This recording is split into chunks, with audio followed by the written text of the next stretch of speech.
Ongi etorriak nuevamente a Chic Chac después de unas breves vacaciones.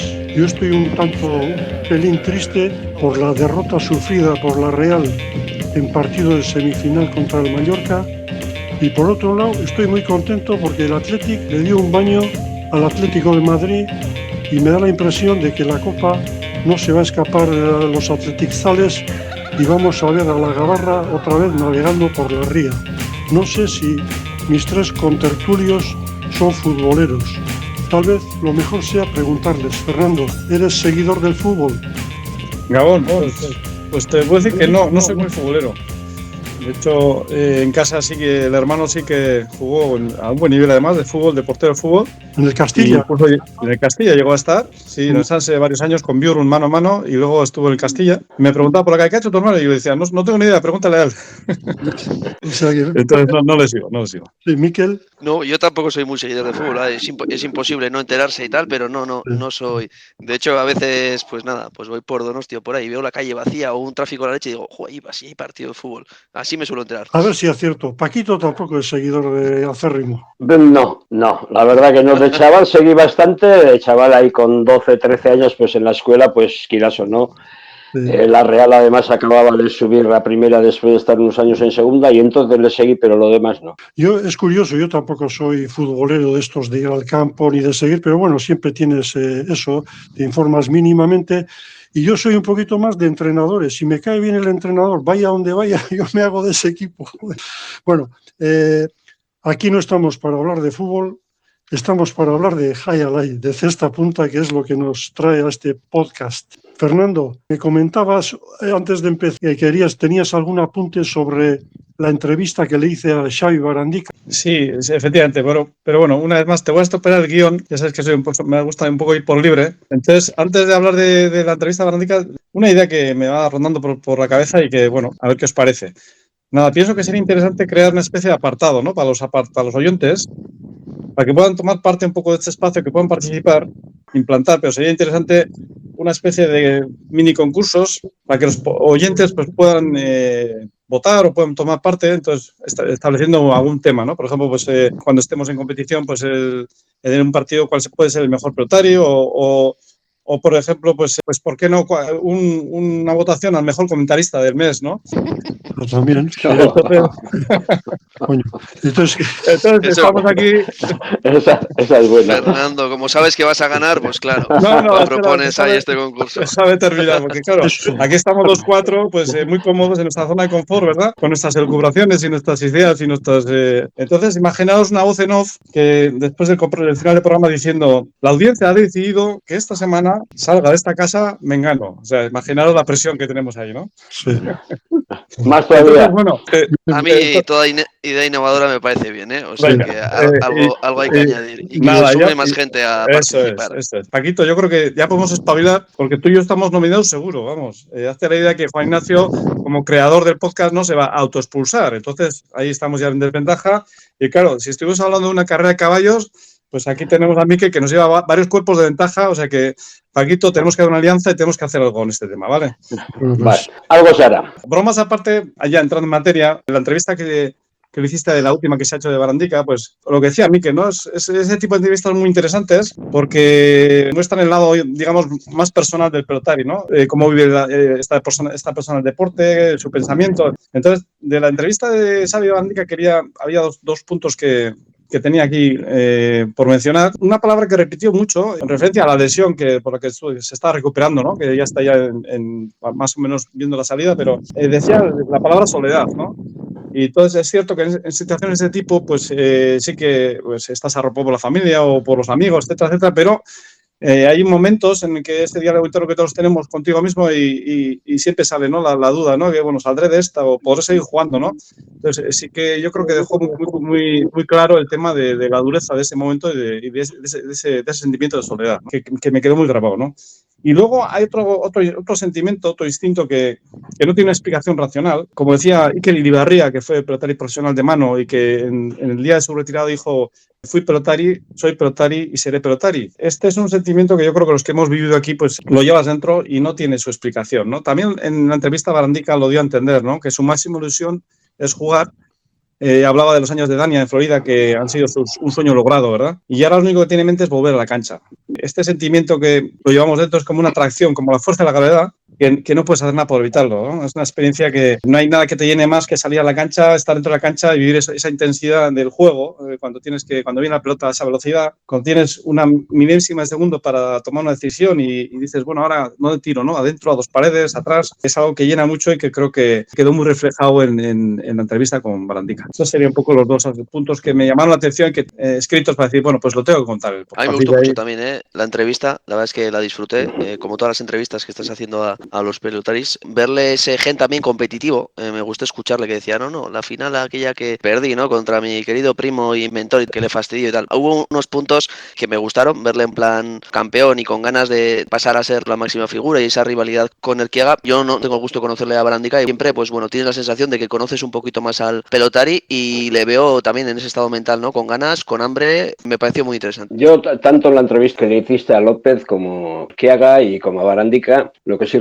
destacaría la sinceridad de todos ellos, ¿no? Para hablar de cosas de entresijos que lo demás no nos solemos enterar. Sí, y no decir que no a ninguna pregunta. Antes has hablado de fútbol, pero sí que los futbolistas, yo creo que todos tienen el mismo discurso, no se meten en ningún berenjenal y que sean honestos y respondan a todo, y es de agradecer. Sí, yo también estoy muy satisfecho porque el Xavi estuvo muy abierto, no rehuyó ningún tema, incluso me da la impresión de que decía algunas cosas que tenía que decir, dices, oh mío, esto lo que está diciendo.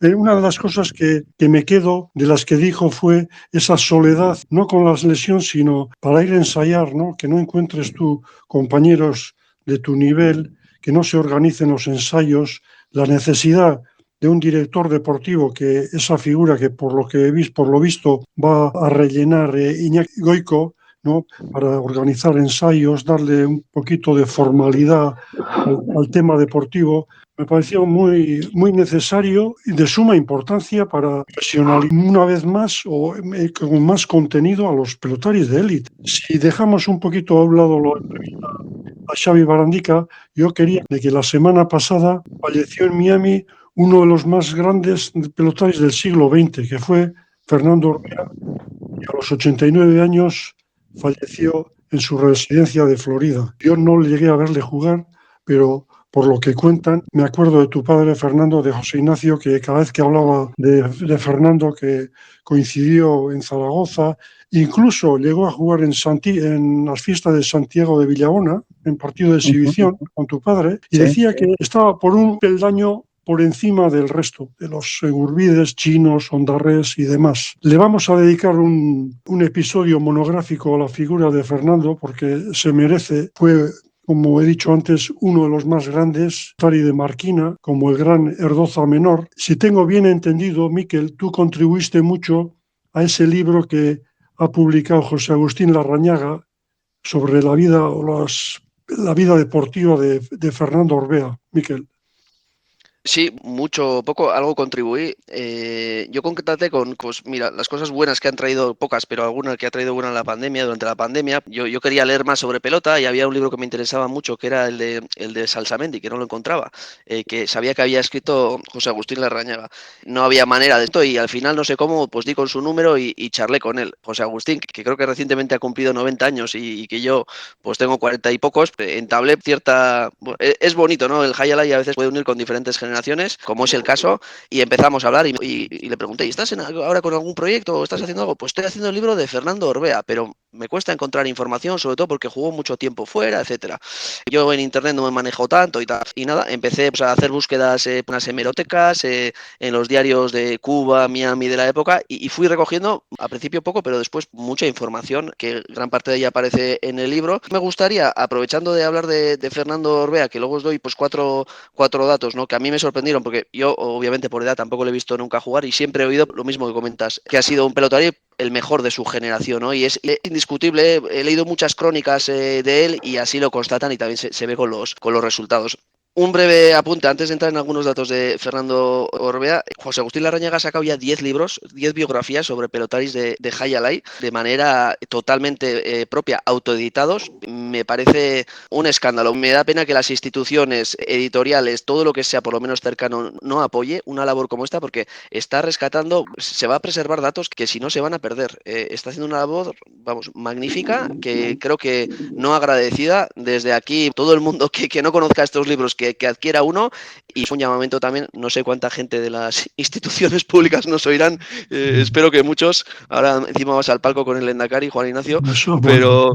pero desde aquí creo que es una pena que no tenga un empuje, porque la labor que hace es acojonante. Sí, Lo digo así mal y pronto, pero es una pasada. sí. Respecto de Orbea, bueno, pues he estado revisando un poco el libro, datos que llaman la atención, y que debuta con 16 años en Barcelona y después juega en Zaragoza, también en Riparralde, y coincide con tu aita Fernando, juega Sí. 20 partidos, o juntos o en contra, muchísimos más de los que pensaba, y como sabes, aprendí a jugar a la pelota en la escuela de Tolosa con tu aita, que fue nuestro monitor entrenador, y siempre comentaba que pues Fernando era, ¿no?, el que Sí. más le gustaba a Orbea, el que más jugaba, pero no sabía que había jugado tantos partidos. Y también pues es otra cosa bonita de estos libros, ¿no?, que de repente vas Haces aprendiendo conexiones, datos ¿verdad? Haces conexiones de sí, una vas cosa a haciendo otra. conexiones y dices, joder, pues eso es una gozada, y te metes mucho también en la historia, en otras épocas del Jai Alai, y le recomiendo a todo el mundo que lea estos libros. Sí. En el año 51-52 él tiene 17 y 18 años, se va a jugar a Miami la primera temporada y gana el premio novato del año. Creo que las mejores 8 parejas juegan un torneo, y él juega de pareja con Guillermo, que tiene 40 años y él 17 años, digamos, el más novato con el más veterano. Luego hay año tras año, es fulgurante la mejoría que se ve, vas leyendo las crónicas, y con 22 años se convierte en el mejor pelotari del mundo. En el año 56 ya hace un poco el trasvase a Salsamendi, que creo que está un poco bajo de juego, ya en La Habana pasa a ser el mejor delantero. Y ese año en Miami gana todos los títulos. Hacía una temporada primero en La Habana y después iba a jugar a Miami cuando el frontón de La Habana estaba abierto, y ese año gana todos los títulos. El individual, estamos hablando de una época donde en ese frontón estaban jugando Chucho, Churruca, más tarde Bengoa, etcétera, pero vamos, ese año gana dobles, el individual y el Most Wins. No se llamaba Triple Corona, pero luego año tras año pues ahí se ve la diferencia de juego. Y año tras año gana alguno de los campeonatos, el que sea. Si no es el individual, es el de parejas. O sea, es un pelotari constante, figura indiscutible. Es un pelotari que tiende a sufrir de lesiones, pero el año 66, o sea, 10 años después, con 31 años, vuelve a ganar el campeonato individual. Y en ese año que gana de nuevo el individual, y que en Daytona establece el récord de más quinielas ganadas con 141, hay que recordar que también que el frontón de Daytona se juntaban los mejores pelotaris de Dani y Miami, o sea, un cuadro terrorífico, y ahí establece el récord 2 años seguidos de 141 quinielas ganadas. Y en ese momento del juego, 2 meses después, es cuando sufre el pelotazo en la cabeza, que al final, aunque volvió y se estableció a partir de entonces pues el uso del casco, pues ya acabó, digamos, con su carrera. Entonces, son datos yo creo que importantes, que yo no los conocía, siempre he oído hablar de Fernando Orbea. Gracias a un libro así, eres capaz de entender la magnitud y juego que tiene, y sobre todo leyendo las crónicas empiezas a entender la derecha que tenía y cómo trasteaba, etcétera. Perdonad si os he contado muchos datos y muy rápido. Sí que a mí me ha gustado conocer esto de él. Fue un proceso durante meses y os he hecho un resumen rápido, y sí que creo que merece la pena un monográfico, porque los datos ahí están y son incontestables. Hay una anécdota que me contó Repa Izaguirre, el tío de Lander Izaguirre, del periodista, que es Fernando Azpiri le dice a Pistón: a Orbea le rematas con más mala leche que a los demás, le dice a Pistón, ¿no? Le pregunta a Fernando Azpiri, y el otro le dice: ¿por qué? Porque a todos les confundo, equivoco con el costado, dentro, fuera, 2 paredes, pero a Orbea nunca. Siempre viene derecho a la pelota y no sé la razón. Me imagino que se orientaba por la posición de mis pies, y debido a ello sabe a dónde voy a rematar. Por lo tanto, me obliga a apurar más la jugada. No lo hago porque le tenga más mala leche. No lo sé seguro, pero es la única explicación que tengo a mi entender. Eso contaba, ¿no? Que nunca corría, nunca gastaba energía en balde. Si no llegaba a la jugada no le seguía, pero cada vez que seguía, o sea, llegaba a la pelota. Fernando, tú le tuviste como intendente también. Sí, bueno, en casa se hablaba mucho de Fernando Orbea, y lo que no sabía es que había, como comentabas, Miquel, que habían jugado 20 partidos juntos, pero sí hay alguna foto por ahí antigua en que se les ve juntos, y la Italia tenía como un dios, vamos, Fernando Orbea era de otra galaxia. Y entonces lo que son casualidades de la vida, pues 30 años más tarde, pues me tocó como intendente en Dania, Florida. Y era una persona con una gran personalidad, tenía, pues eso, mucha seguridad en sí mismo, y cuando bajaba al vestuario, pues el puro en la mano o el puro en la boca, pues imponía muchísimo respeto. Pero tengo un muy grato recuerdo de él, y yo destacaría a nivel, no como pelotari no lo conocí, pero como persona, yo creo que y como intendente, yo destacaría la psicología que tenía. Sabía tratar muy bien a los pelotaris y en cierta medida, dejaba hacer, no se metía mucho con los pelotaris. Entonces, voy a contar un par de anécdotas que sí dan muestra de ese carácter y esa forma de ser. La primera ocurrió en verano del 87. Vinieron a jugar para varios meses dos pelotaris que venían del frontón de Bridgeport, que eran Sabino Larreta y V, y vinieron a jugar unos meses. Entonces V se lesionó de la muñeca y tenía de baja para una baja de 2-3 semanas por lo menos. Entonces fue donde Orbea a la oficina y le dijo, oye, le dijo Orbea, tú tranquilo, aprovecha el buen tiempo, date unos paseos por la playa y cuando te encuentres bien, vuelves al frontón. V alucinaba, ¿no? Porque estaba habituado, venía del frontón de Bridgeport, donde intendente estaba Churruca, y los que habéis conocido un poco el mundillo Churruca era terrible. Había una presión enorme en el frontón de Bridgeport. Cualquier lesionado ya se le echaba encima y le hacía entrenar, le hacía recuperar. Hasta volver a la cancha no lo dejaba en paz. Entonces, V se quedó con esa historia, ¿no? De que le dijo, vete a la playa, disfruta del momento y ya volverás, ¿no? Y la otra anécdota que quería contar la viví en primera persona. Y esto es un poco una historia que tiene un poco de corrido, pero creo que es interesante. Como bien sabéis, en frontón siempre había cierta presión y había rachas, ¿no? Había momentos en los que las cosas te iban mal. Cuando iban las cosas mal, pues siempre soltabas algún improperio, le dabas una patada al casco, te enfadabas, etcétera, etcétera, ¿verdad? Entonces, algún día estos que te sale todo al revés, estaba yo jugando una quiniela y al perder el tanto y salía de la cancha, salía hacia el banquillo, y un espectador de público se empezó a meter conmigo y no me dejaba, no me soltaba todo el rato. Y entonces me quedé mirándole, pero no le dije nada, ¿no? Y al entrar al banquillo, ahí solía estar el ayudante del intendente, anotando los tantos y llegando un poco el trono de lo que ocurría alrededor. Y se me quedó mirando y me dice, ¿qué pasa? ¿Cuál es el problema, no? Y le dije, joder, que se está metiendo conmigo este público. Y Fermín Arrate me dice, pues si no puedes aguantar eso, mejor dedícate a otra cosa. En ese pronto que estás allí, que echas humo, le contesté, sí, me voy a dedicar a la poesía, le dije. Pues imagínate, se montó un follón ahí terrible, una bronca, me mandó a la oficina. A consecuencia de eso, me dijo, pues nada, vas a venir toda la semana 1 hora antes al frontón como castigo por una indisciplina, ¿no? 22 años, un espíritu algo rebelde y dije, pues por ahí no paso. Y al día siguiente, en vez de ir 1 hora antes, fui al lado de siempre, claro. Y Fermín Arrate estaba esperándome y, otra vez una bronca terrible y tal y cual, y me manda a la oficina donde Orbea. Entonces, ahí quedó la historia. Orbea, nunca, no saltaba, muy tranquilo, con el puro en la boca. Me dice, ¿qué ha pasado? Entonces le digo, joder, que no es justo, porque tal, porque cual.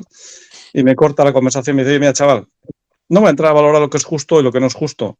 Aquí tenemos que convivir, nos tenemos que ver todos los días. Entonces, ten claro que si tengo que decantarme a favor de uno u otro, pues el que se va a la calle eres tú. O sea, en 2 palabras me lo dijo muy claro. A callar, agacha las orejas y esto es lo que hay, ¿no? Entonces, el castigo habitual solía ser, la segunda parte de esta lección magistral que me dio de tratar o de llevar un tema de estos me enteré después, pues que el castigo habitual suele ser una multa o podría ser, como decíamos antes, ¿no? Que tienes que venir a casa, pero en este caso él lo que planteó es, me dijo, mira, vamos a hacer una cosa, te voy a dejar varios días sin jugar, ven cuando quieras, pero vas a estar fuera de la cancha sin jugar varios días. Y efectivamente, lo que decía Barandica, ¿no? Lo que decíamos antes, ¿no? Como pelotari tú lo que quieres es salir a la cancha. Y más tarde dijo en los vestuarios, más tarde me enteré que dijo, mira, para este chaval el mayor castigo no es que le pongas una multa o que venga a frontón antes, sino que el mayor castigo, lo que más le va a doler es que no pueda salir a jugar a la cancha. Y efectivamente, ahí quedó la lección de psicología de Orbea, ¿no? Para mí, a nivel personal, como decía, tengo un muy grato recuerdo. Le dedicaremos un episodio en exclusiva a la figura de Fernando Orbea y cuento con tu con tu inestimable ayuda, Miquel. Paquito, Dime. 2 semanas desde que acabó el Winter y habrá que hacer alguna valoración. Ya que lo hemos digerido, parece un poquito ya lejano, un poco historia, pero bueno, son tan solo ya parece que ha sido hace meses, ¿no? Y ha sido pues hace 2 semanas, ¿no? La valoración, bueno, supongo que cuando organizas un campeonato de estos, el que organice el campeonato pues tiene varios objetivos, ¿no? Uno que el primer objetivo es llenar el frontón. O sea que en ese aspecto, en las 3 ediciones lo han superado con creces, ¿no? Ahí de sobresaliente. Entonces, han coincidido bastantes factores. Desde el principio, con los precios populares, la ETB, las ganas que tenía la gente. Entonces, el llenar el frontón, ahí no se puede objetar nada. Luego el otro, en lo deportivo sí que le pondría peros, ¿no? En la primera edición el formato fue de 3 parejas. En la segunda edición ya pasaron a las 8 parejas. De 6 parejas pasaron a 8 parejas, metiendo 2 parejas más. Entraron los campeones del Pro-Am de Berriatúa, que fueron Urrutia y Aimar, que tuvieron un papel un poco desangelado, ¿no?, en el campeonato. Y luego, pues este año también han vuelto a las 8 parejas, pero en lo deportivo no ha habido en muchos partidos, solamente han terminado, creo, en la clasificatoria han sido 3 partidos que han ido a 3 sets, y el partido del tercer y cuarto puesto también fue a 3 sets. La mayoría han sido a 2 sets. Entonces, ahí ha habido una descompensación, ¿no?, entre las parejas. Entonces, me imagino que ahora la figura de Goico como director deportivo pues intentará ajustar algunas cosas más ahí, ¿no? Lo que pienso yo. Ahora, ya sabemos que todos los partidos sean a 3 sets y siendo el tercer set 5-4, pues eso es dificilísimo. Por ejemplo, el año pasado, como la final fue a 3 sets y terminaron 5-4 Diego y López, pues entonces fue la guinda que le pones encima de la tarta, ¿no? Este año no ha sido así la final, y sí que me parece que ha sido un poco menos, en ese aspecto ha habido menos emoción. Luego, pues también estuvimos el otro día hablando de lo del VAR, ¿no? El VAR, si es necesario, si no es necesario. Yo creo que es un mecanismo que está bien y que se puede utilizar, incluso se puede mejorar. Ha habido algunos problemas con el VAR, sobre todo, bueno, en la semifinal, aquella pelota de López, con el 3 iguales, no había imágenes. Luego, en el tercer y cuarto puesto es cuando hubo más lío con aquellas 2 pelotas, y lo que me llamó la atención fue que en la final no había 2 jueces, sino que había 3. No sé si fue porque era final y ya estaba programado así, o habían visto que con 2 jueces había habido ahí diferencia de opiniones. No sé por qué fue, pero en la final hubo 3 jueces.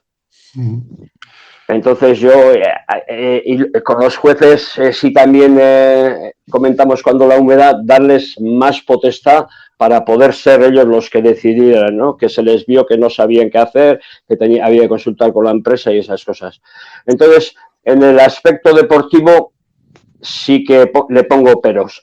Al otro no, el de llenar la gente, todo el marketing que han hecho, estar ahí, han sido 3 meses y medio. 3 meses y medio donde se han jugado 16 partidos. 16 partidos en 3 meses y medio, en una época era pues nada. O sea, eso se jugaba en 2 semanas, ¿no? O 3 semanas.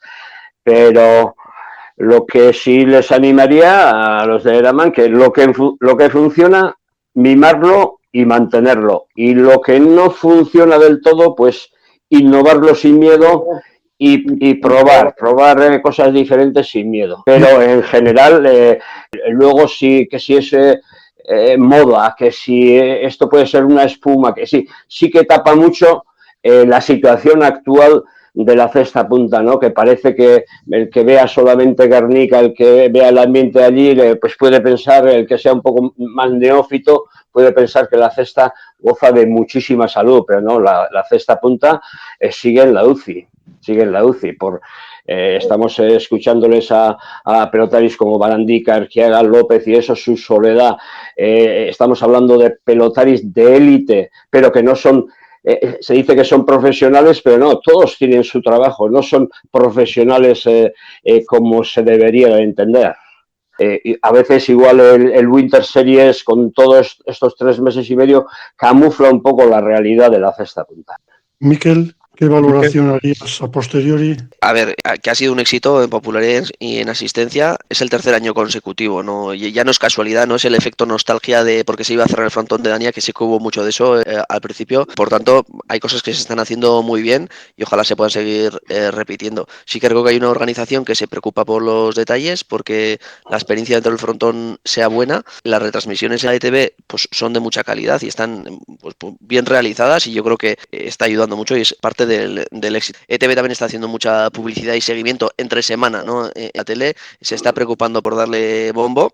Yo creo que en general todos los aficionados a cesta tenemos que estar contentos, ¿no? de lo que está ocurriendo con el Winter Series, y agradecido tanto con Eraman, y lo mismo voy a extender el agradecimiento pues a todas estas empresas que todavía quieren dar funciones profesionales, ¿no? Eraman, High Alive, creo que Bilbao High Alive también se preocupa en la semana grande de Bilbao y en algún otro pues dar festivales. Todavía montar festivales de cesta punta a nivel profesional pues es casi una labor más altruista que de negocio, porque si no pues habría tantos frontones como bares o hoteles y no es el caso. Por tanto, hay que poner en valor todo el esfuerzo que hacen las empresas que todavía se dedican, y por supuesto los de Iparralde, que no me olvide de ellos, pero bueno, ya lo doy casi más por hecho. En la temporada veraniega estaba más establecido, pero el resto pues que están en Quiricolo, que sigan trabajando por ello.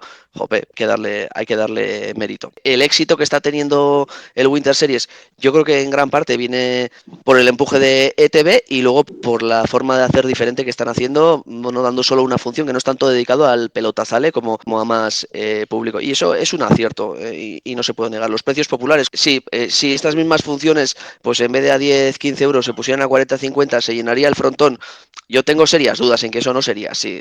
Por tanto, pero tampoco creo que haya que llegar a eso, porque si somos capaces de que el frontón esté con 2.000 personas, pues a esa entrada, en vez de con 1.000 a la mitad, pues yo creo que es positivo. El efecto de frontón lleno, pues llama a más gente, llama a más afición, y creo que es un acierto. Y subidos a esa champa, hay que seguir trabajando y hay que ir a por el siguiente Winter Series, y yo creo que va a ser un éxito y hay que apuntalarlo. Ahora, también es positivo que ahora mismo está siguiendo la champa con Durango. ¿Cuánto se puede estirar ese chicle? Pues yo tengo mis dudas, ¿vale? Pero prefiero ser positivo que negativo. En la entrevista a Barandica me gustó oír que las promesas que habían indicado al principio del torneo van a hacer para que los pelotaris se dedicaran pues 100%. Sé que algunos tienen un trabajo, otros no, bueno, ahí cada uno se ha buscado la vida, pero que un Barandica estando lesionado pueda sobrevivir, digamos, o subsistir, me dio mucha alegría, y es una señal de la seriedad que hay detrás, ¿vale? Y eso, si lo que se dice se hace, hay que ponerlo en su sitio. Lo mismo, cuando hubo una función, ya lo hemos hablado, en el que salieron humedades, después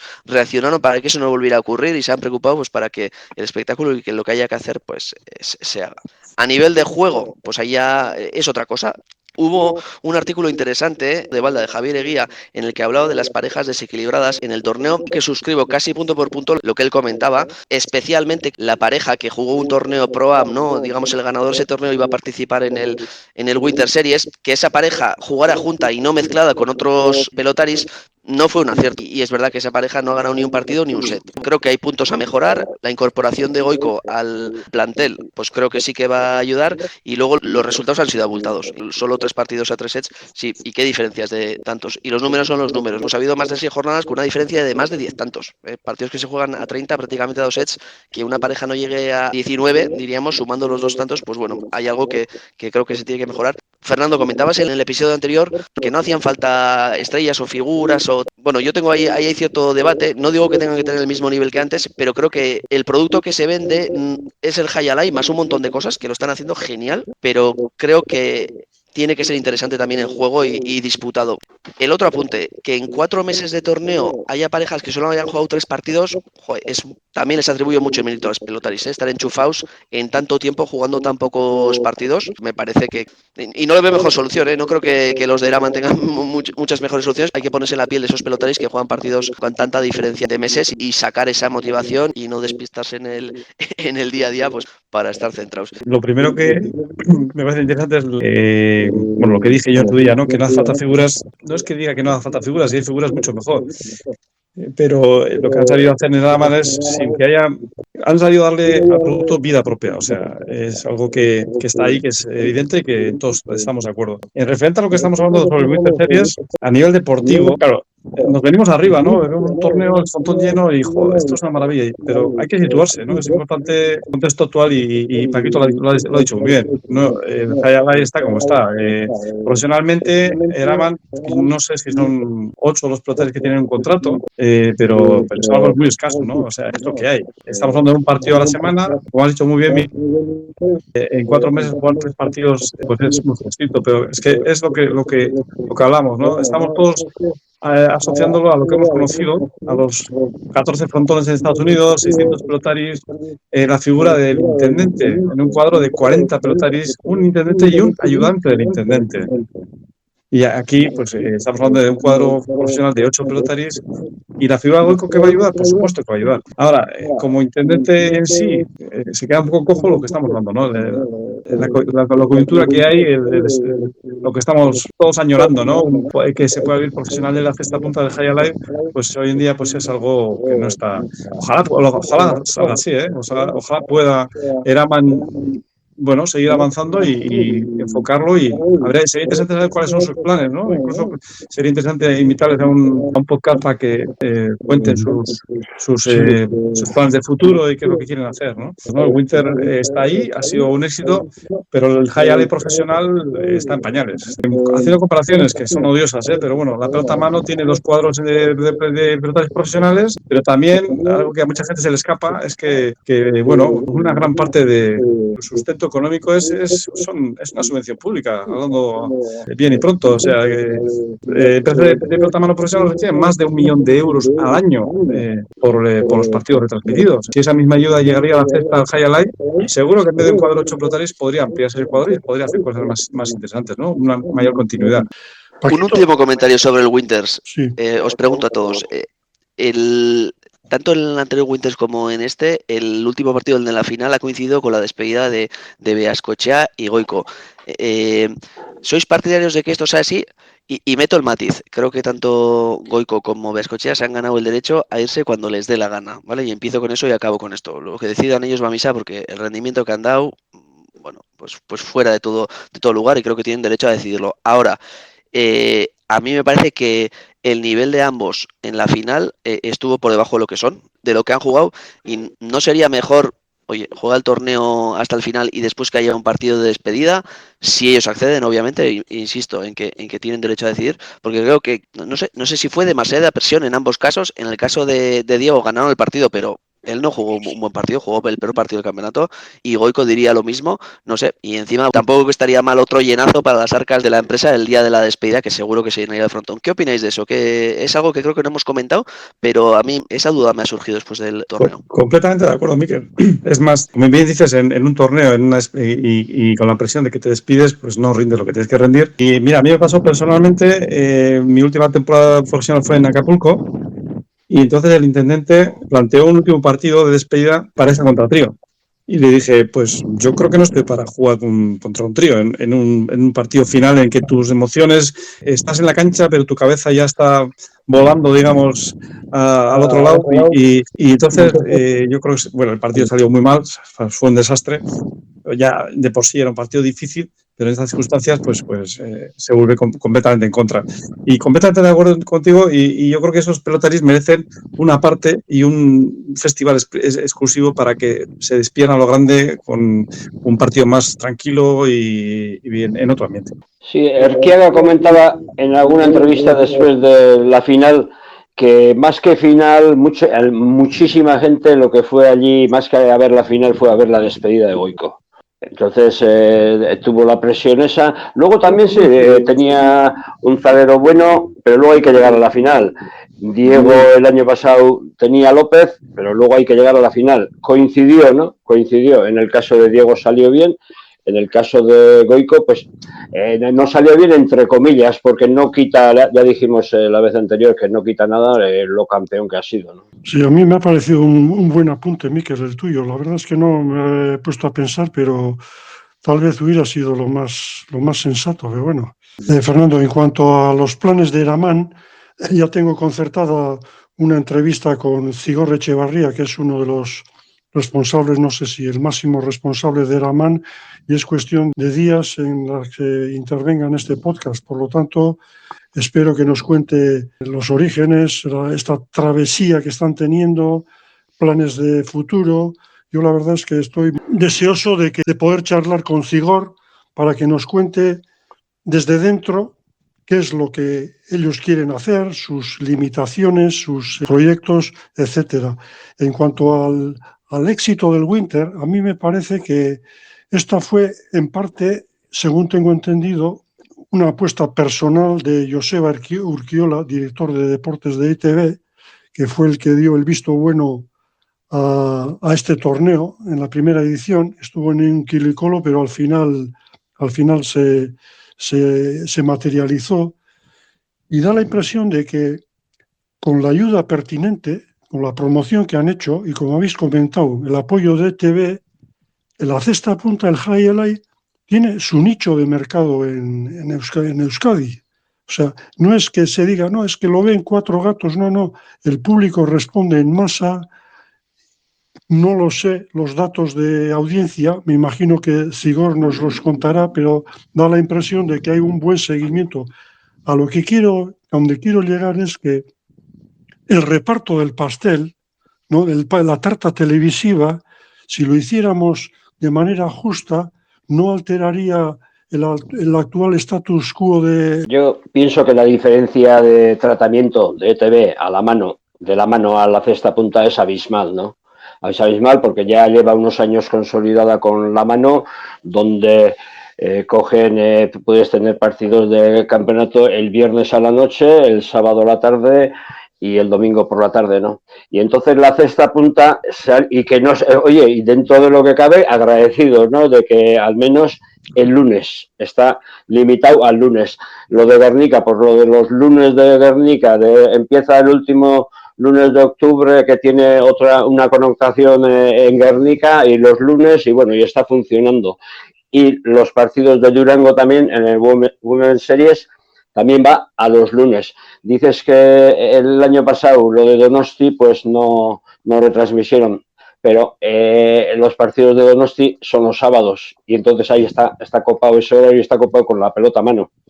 Y los partidos de pelota a mano pueden ser en directo, y los de cesta punta son en falso directo, llamémosle, ¿no? No son, ¿por qué?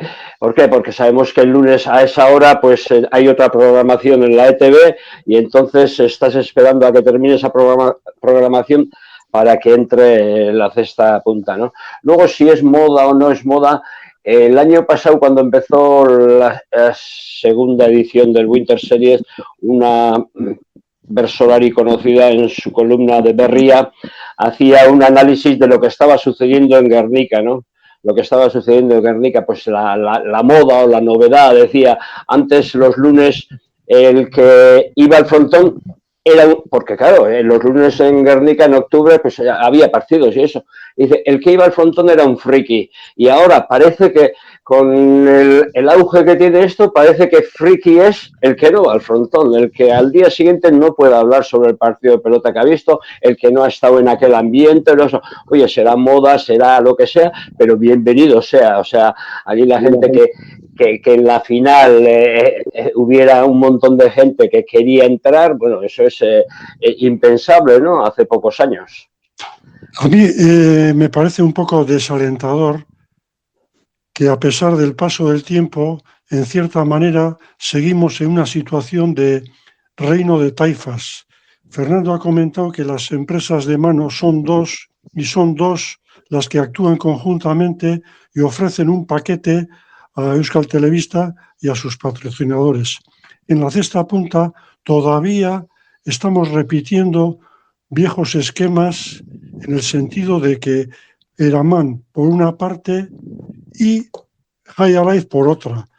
Y si no estoy equivocado, y espero que Zigor Echeverría nos pueda explicar, las relaciones no son las que deberían de ser y por lo tanto, a mi modo de ver, la imagen que se ofrece ante un interlocutor como en este caso es Euskal Telebista, que es el que tiene el poder, por así decir, de ofrecer el escaparate, e incluso ante patrocinadores que tengan cierto peso, cuando vas de una manera dividida, como en los tiempos de Totorica, etcétera, etcétera, que yo lo sé porque estuve como testigo presencial en alguna reunión en la que uno de los altos cargos de deportes de Euskal Telebista decía es que tenéis que venir con un calendario anual organizado todos juntos y con los mejores pelotaris.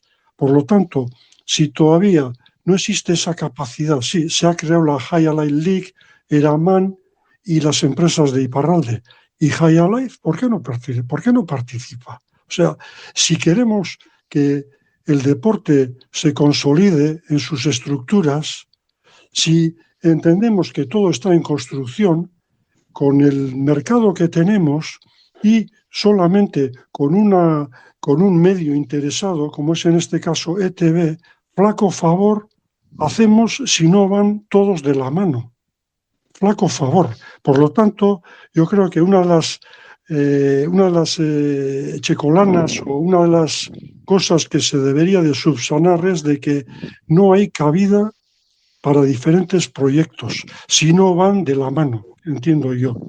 Sí, es una reflexión muy interesante. Es fácil decir y luego pues cada uno que pone su parte o monta su empresa pues también es libre de un poco de tomar sus decisiones y yo creo que el espíritu debería ser ese y luego bueno pues lo que hay detrás no conocemos y el máximo respeto por mi parte, ¿no? A todo el mundo que pone por su parte y es una pena el resultado, ¿no? Que comentas tú, sobre todo ante el reto que hay ahora en los siguientes años que hace falta sacar pelotaris nuevos y entonces van a tener que jugar pues en el máximo número de torneos posibles y en las empresas que sean, en las que sean o en todas las que haya. Entonces, el mercado es pequeño, digamos, como producto, si lo miramos a nivel empresarial, pues es un mercado pequeño, no estamos hablando de grandes volúmenes de dinero, ni de personas, ni de nada. Entonces, lo ideal sería que vayan de la mano, tal y como comentas tú. Al final está claro, desde el punto de vista empresarial es algo elemental que hace falta economía, hace falta músculo.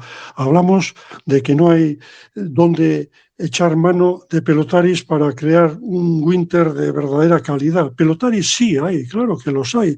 En Magic City, en Dania, tienes gente que puntualmente los vas cogiendo y se podría conformar un campeonato bastante de más elevado nivel deportivo que el que se ha jugado en la última edición. Lo que pasa que ¿dónde está el músculo? Claro, ¿quién paga la factura? Que es al final de lo que se trata. Está coincidiendo la temporada de Dania con el Winter, pero hay pelotaris, por ejemplo, Vicente, que ha ganado la triple corona, ¿no? Está Atain, hay incluso Urreisti, chavales de 22, 23 años. Esos son los que tienen que participar en el Winter, antes o después, porque esos son no el futuro, sino ya la actualidad. Lo que pasa que, claro, si no se crean los caminos, esa democracia que existe en otros deportes, como en el tenis y como en el golf, que va sumando puntos y a base de meritocracia y no de dedocracia, ¿cuándo entran a formar parte del plantel? Esa es una de las debilidades que tiene este entramado tan débil como el del High Alive. Bueno, respecto a eso, y bueno, y Juan Ignacio, tú y yo lo hemos conocido, ¿no? Que llegaba el Totorica tenía un cuadro de pelotaris limitado, pero llegaba tal torneo y le llamaba campeonato del mundo, le llamaba. Y decías, bueno, pues era campeón del mundo Castaños y el Izegui, vale. Y 2 semanas más tarde, campeonato de Euskadi. Y campeonato de Euskadi, entonces era un poco ficticio, ¿no? Pero claro, ¿qué cobertura tenemos? ¿Qué torneos hay? ¿Qué calendario hay? No existe una base como para establecer algo más serio, ¿no? O sí, que sí puede existir, pero luego lo que ocurre aquí es lo de siempre, ¿no? Que cada empresa es un castillo y cada empresa no, cada pueblo, en cada frontón tiene su propia idiosincrasia y tiene sus propias murallas, ¿no? Donde dice, no, aquí nosotros hacemos las cosas así y no permitimos que vengan de fuera, ¿no? Por decirlo de alguna forma. Entonces, es este individualismo que somos gente de carácter y aquí siempre se funcionaba así. Darle la vuelta a eso es muy difícil. La cultura que tenemos aquí de formas de hacer, no sé, no le veo una solución. Algo ya se ha hecho. El AMAN por lo menos tiene un acuerdo con los de Iparralde, lo cual ya es un logro importante, y tiene una liga en marcha, pero haría falta algo más. Por lo que me da la impresión de que Dania va a volver a abrir 3 meses en diciembre de este año ya, diciembre, enero, febrero, como la temporada que ha pasado. Es goloso jugar 3 meses para un chaval que no tiene que venir aquí. Porque si tú le ofreces aquí unos poquitos partidos, 3 o 4 partidos en el Winter, pero allí que se va a cascar, como decía Xavi Barandica, la gran vidorra, un clima que conocemos de sobra y jugando lo que te gusta y bueno, sin mucha presión y un ambiente de camaradería, eso es tentador. Sí. Te quiero decir que si tú quieres traer a ciertos elementos que puedan ser interesantes, también tienes que ofrecer algo interesante. Sí, todos no son como Urrutia, que el año pasado tenía contrato para ir a Dania, pero al haber ganado el Pro-Am pudo jugar partidos en el Winter, jugó unos partidos en el Winter, no ganaron y después fue a Dania, pero bueno, Barandica ya ensalzaba la afición de Urrutia, ¿verdad? Y bueno, y ahí la clave es un poco lo que dices, Juan Ignacio, que no solo por el clima, es que como pelotari no tiene nada que ver jugar 3 partidos de liga del Winter Series a jugar todos los días, que es donde tienes que estar. O sea, ahí no hay comparativa. Claro, ahí está el caso de Atain, por ejemplo, que ya ha hecho la segunda temporada, ha ganado el torneo con Vicente, bueno, con el mejor delantero, pero da la impresión de que va en franca progresión. Entonces, de no haber ido a jugar a Dania, ¿cuál hubiera sido su progresión? Pues seguramente no la que está teniendo. Y ese es uno de los zagueros a señalar y decir, concho, si no juega un torneo de élite, ¿quién demonios va a jugar?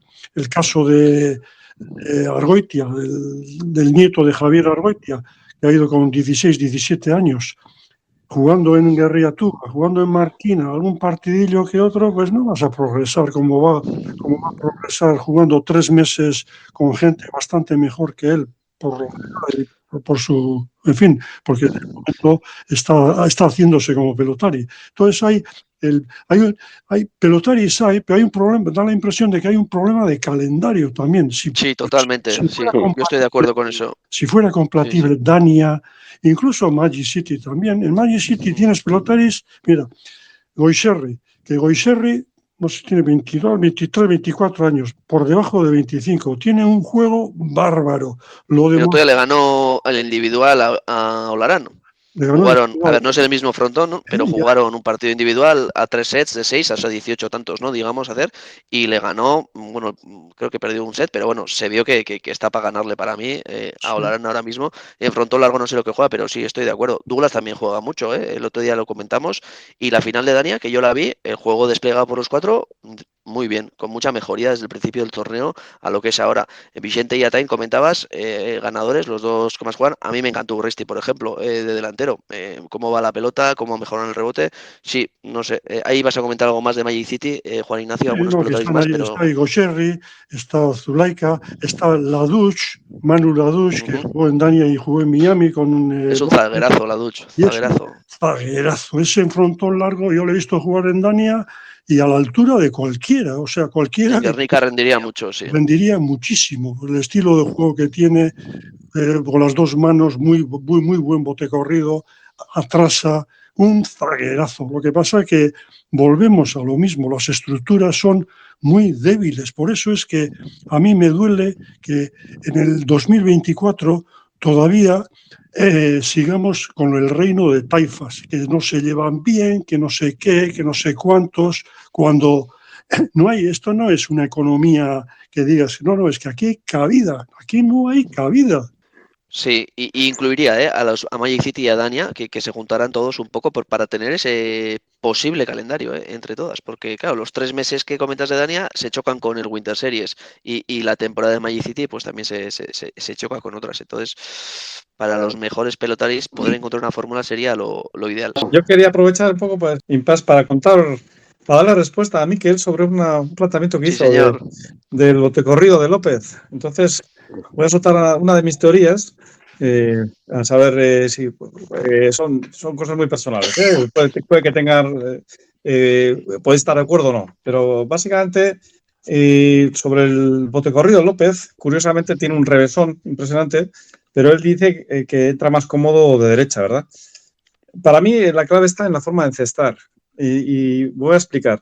La forma natural de encestar, tanto de revés como de derecha, es con un pie adelantado. En el caso de entrar de revés se hace con el pie derecho adelantado, en el caso de entrar con la derecha se hace con el pie izquierdo adelantado. Parece un trabalenguas, pero es así.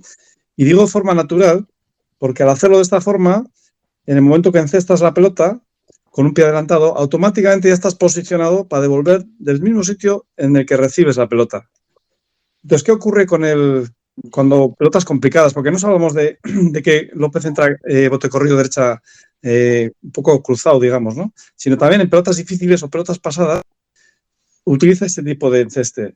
Entonces, en realidad él no encesta la pelota. A pelotas difíciles lo que hace es atrapar la pelota. Es decir, da igual que venga por su lado derecho o su lado izquierdo, se posiciona mirando al frente, mirando de frente con los dos pies paralelos, lo cual ya es algo antinatural, pero tiene su lógica, porque dices, bueno, yo me pongo de frente a la pelota y la atrapo como sea, no digo encestar. Esa famosa frase que decían en el fútbol, ¿no? Que decía, pasará el balón o el jugador, pero nunca los dos. Y en este caso podría ser algo similar, ¿no? Se puede decir, aquí como sea, la pelota la pillo y no pasa de aquí, ¿no? O sea, la atrapo como sea, ¿no? Entonces, la clave está en la forma de posicionarse.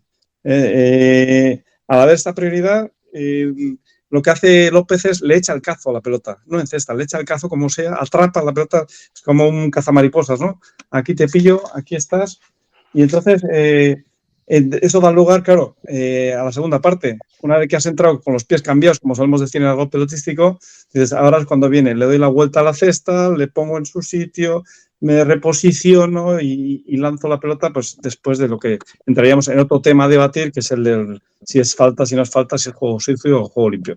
Pero a mi modo de ver, y este tipo de enceste que hace López, también hay muchos zagueros y curiosamente es más en zagueros que en delanteros. Adelante tienes que entrar como bien en la pelota, ahí no hay más. Pero desde atrás, que tú ves cómo viene la pelota y te da tiempo a posicionarse, es como buscar la ventaja de decir, yo esta te la pillo sí o sí.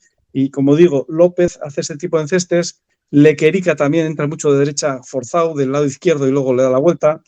Gorka de Iparral también hace lo mismo. En su día me estoy acordando ahora de Hernández. Y bueno. Y del Río también hace. Y del Río también hace. Entonces, Sí. esto es. Claro, nosotros igual somos muy puristas, hablamos de la época que hemos vivido, de la forma en que nos enseñaron, pero tiene su lógica, porque si tú entras con un pie adelantado, ya estás posicionado para devolver del mismo sitio. Aquí, como están entrando de frente con los dos pies paralelos, están, digamos, haciendo una medio trampa para decir, yo te pillo la pelota y luego hablamos. De todas maneras, el debate de la limpieza o de la sociedad no es nuevo. En el año 1918 en La Habana se hizo, hubo una revolución, porque se estaba jugando tan sucio que pararon la temporada, se sacó una norma y empezaron a jugar limpio porque había quejas, muchísimas quejas que estaban afectando ya a las apuestas y todo. Entonces, es un debate eterno, Eso hubo una revolución. Merece un monográfico. Sí, Sí. estoy de acuerdo. Sobre lo que dices de Cuba, Miquel, no hace mucho lo leí y creo que las medidas que tomaron fueron, no se podía parar, no se podía mirar y no se podía dar más de un paso, ¿no? Algo así, ¿no? Pero, sí, había varias normas. Corrígeme, Miquel, hubo un tiempo ahí que el intendente, no recuerdo quién era, que tuvo alguna trifulca con Erdoza menor, nada más y nada menos, y el intendente le dijo a la empresa, o yo o Ordoza menor. Pero fue por protestas, fueron temas diferentes. Bueno, fue en sí, algo más tardío, pero sí. Sí, pero bueno, es verdad a que donde quiero llegar, Miquel, es que el intendente tenía una autoridad que sí, en un señor. momento dado podía cortar el juego. Esto igual lo vamos a dejar para ese monográfico porque merece la pena, aunque ya sé que somos los de... No, es un tema a tratar. Yo recuerdo, y lo voy a contar brevemente, en Tampa, el año 75 por ahí, que hubo un conato ahí para entrar en la Teamsters Union, en un sindicato, y entonces la empresa pues, nos ofreció más sueldo, mejores condiciones, y la quiniela, la single, ganar ese año pagaban $100 el mano a mano. Era un pastón entonces. Y claro, ¿qué pasó? Que era tan goloso que algunos ya empezaron a parar, a mirar a esto y pum, pum, y Beatty, el intendente, cogió y cortó por lo sano. Se acabó. Aquí no se va a empezar a jugar de esa forma.